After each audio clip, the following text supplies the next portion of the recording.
Let's talk about the Chiefs defensive coordinator Steve Spagnuolo leaving the Chiefs for a reunion with the New York Giants. Brian Daboll is out. The Giants are reeling. Is bringing back the architect of their Super Bowl 42 upset versus the Tom Brady-led Patriots a genius move to resurrect this dumpster fire of a franchise, or is it just blowing smoke? Before we get started, if you enjoy any of the content, hit the like button and subscribe to the channel. Guys, it's been on record several times that Steve Spagnuolo said he would like to become a head coach in the NFL once again. Most recently, before Week 18 of 2024, Jordan Foote reported on Sports Illustrated that Steve Spagnuolo had a lot of interest in being a head coach in 2025. So Spags hasn't had the most success as a head coach in the NFL, an overall head coaching record of 11-41. That was 10-38 with the St. Louis Rams, and he was 1-3 as an interim head coach for the New York Giants back in 2017. Spags is, however, kind of a legend with the New York Giants organization, much like he is with the Chiefs organization, as he was a very successful defensive coordinator. He had two small stints as defensive coordinator in New York in 2007 and 2008, and also in 2015 through 2017. As a defensive coordinator with the Giants, he had a record of 41-35 overall. And of course, he shut down one of the best offenses of all time in the NFL, winning Super Bowl 42 and bringing that Lombardi to New York. So one thing that Spags has always hammered home every time he's talking about one of these head coaching opportunities is that he's highly focused on his job with the Chiefs at the moment as defensive coordinator. The Giants right now have Mike Kafka in as the interim head coach, and I think that's probably how it's going to be for the foreseeable future. Maybe next season they might look at Spags as head coach, but I have no immediate worries that he's going to leave Kansas City and go to New York. I think Spags is in for the long haul here this season. Hopefully he can get this defense going, and the Chiefs can have a good back half of the season, get to the playoffs, make a run for that Lombardi. Yeah, I find it weird that every single time we play the Broncos here lately, Spags starts getting brought up in coaching rumors. I'm tired of it. This happened last year before Week 18, where we did sit all of our starters. We did go on to lose that game. They put up a lot of points on the defense. And then here we are again in a pivotal must-win game. And here comes the coaching carousel, and Spags is leading the way.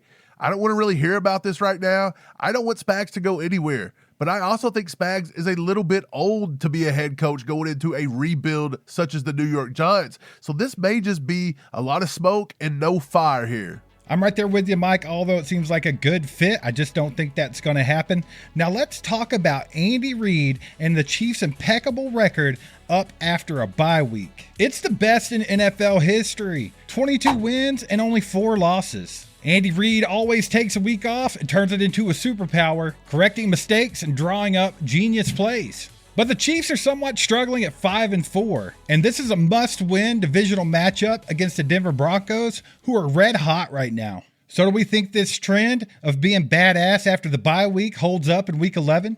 Yeah, so it's pretty well known that Andy Reid is pretty successful after a bye week, but I was also reading something the other day, and I want to say it was by PFT. They said that once the other team also has a bye week, Andy Reid's record's not so impeccable after that. Now, the Broncos didn't really get a bye week. They played on Thursday, but they got a semi-bye week, right? They got a few extra days off, so they're also getting some extra time to prepare for Andy Reid, this Chiefs offense, this Chiefs defense, and Andy Reid off of a bye week. So I wouldn't say this is a huge advantage for the Chiefs. I know this is a talking point everybody likes to get after. I totally understand it, but look, we seen Andy Reid off a bye week. He had 2 weeks off before the Super Bowl. We see what happened there. We got completely trounced. So it doesn't always mean Andy Reid's going to come out with a genius plan. He's going to have to come out with a good plan, but he's got to stick to it. I personally don't feel like it's much about getting a genius plan together for the Denver Broncos game and just having that extra time, but it's more about the time getting the guys some rest and also correcting some of the mistakes that you've been making all season long. I think this team's very capable of just reeling off 8 wins in a row right here at the end of the season. It's just getting their heads on straight, executing, and then the coaches just need smarter game plans. Like Mike said, Andy Reid's going to have to run the football, whether he likes it or not. We have to have a balanced offense because I think this passing attack could be special, but it has to have the run game carrying its weight as well. And then we just talked a lot about Spags. He's got to get this defense in order. I know it's a lot of young guys, and there are some missing pieces on the defensive line, especially after the injury to our rookie, Omar Norman Lott. We also weren't able to acquire anybody before the trade deadline, so we have what we have, unless they were to sign some kind of a free agent. So hopefully this defense will gel together and get better as this year goes on. Usually Spags' defenses are better on the back half of the season. I think more telling than Andy Reid coming off a bye week is probably Patrick Mahomes coming off a bye week. Our boy Price Carter put this together. I thought it was really good. I'll read it to you.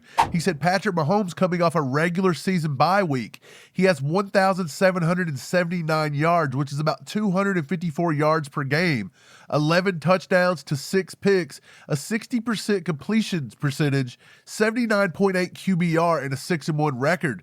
If you add in the playoff buys, he goes over 3,000 yards, 20 touchdowns to 6 picks, 63% completion percentage, and a 93.6 QB rating with an 11-1 record. So Patrick Mahomes is the key here. It doesn't matter what Andy Reid does and what his game plan is. It's if it's a good game plan for Patrick Mahomes in this offense, and if they can get Patrick Mahomes going early and often and have him sitting in a zone so he can absolutely destroy Denver when they go to their zone. Football season is in full swing. We're proud to say that All Chiefed Up has teamed with DraftKings Sportsbook to bring you the best ways to get in on the action this NFL season. DraftKings Sportsbook has industry-leading live betting market availability, meaning their odds update dynamically as the game unfolds, keeping you right in the middle of the most relevant storylines in real time. It takes your fan experience to the next level. And when it comes to betting on touchdowns, DraftKings has you covered with all your favorite options, including first touchdown scorer. So make no mistake about it,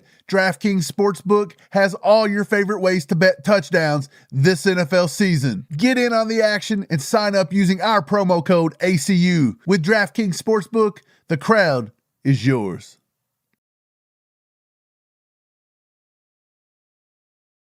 So let's talk about the trade that could have been. That's Jaelen Phillips to the Chiefs. And instead, it was Phillips to the Philadelphia Eagles. The Eagles sent the 2026 third-round pick to Miami for the star pass rusher, and the return on investment was immediate. In his debut, Phillips was a defensive monster. 8 pressures, 5 defensive stops, a 19.4% pressure rate, and a clutch fumble recovery.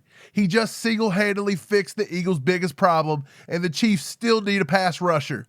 Did Veach just let a Super Bowl ring fall off his finger, missing out on a move like this? Not so fast, baby. Brett Veach has fat fingers and that ring doesn't want to come off. Please put your fat finger down. And let me tell you why. The Eagles always go out and pad up their roster. Every year in and year out under Howie Roseman, they have Pro Bowl teams. It managed to get them a total of 2 rings if you go all the way back to Nick Foles beating Tom Brady in the Super Bowl. And Brett Veach's GM stint has been kind of polarizing. Half the people think he's bad, half the people think he's the best GM in the league. But the proof is in the pudding, man. We're in the middle of a dynasty run. 3 Super Bowl rings, AFC championship games every freaking year with Patrick Mahomes as a quarterback. I think Brett Veach has a formula. He's sticking to it, and we'll see if it continues to work. Yeah, I'm not sure if Jaelen Phillips would have 100% been the one that threw us over the top and got us to the Super Bowl, but you have to think the pass rush is the major concern here, disregarding the running back position. Brett Veach tried to go get somebody at the deadline. He tried to go get Breece Hall. We've heard it's been rumored he was trying to get Boye Mafe as well. You had to think that what the Eagles gave up to get Jaelen Phillips, it just made too much sense. Me and Steve have been saying Jaelen Phillips was a guy they should have went out and kicked the tires on over and over again, and this was weeks before the trade deadline. This kid in a good defense could be a dominant player, and it feels like Brett Veach may have just accidentally let something special fall through the cracks. Now look, Brett Veach very well could get the Chiefs to the Super Bowl this year. We could continue to win. We could continue this dominance.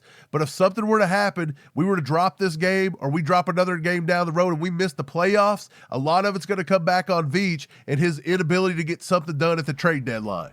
So hear ye, sirs and ma'ams. If you give a dams, get down in the comments. Let us know how you feel about Steve Spagnuolo possibly going to the New York Giants as a head coach. Also, how we feeling about this divisional matchup going up against the Donkeys in Empower Field at Mile High Stadium. And lastly, now that you've had a week to think about it, do you think Brett Veach missed the mark by not getting a pass rusher in here by the trade deadline?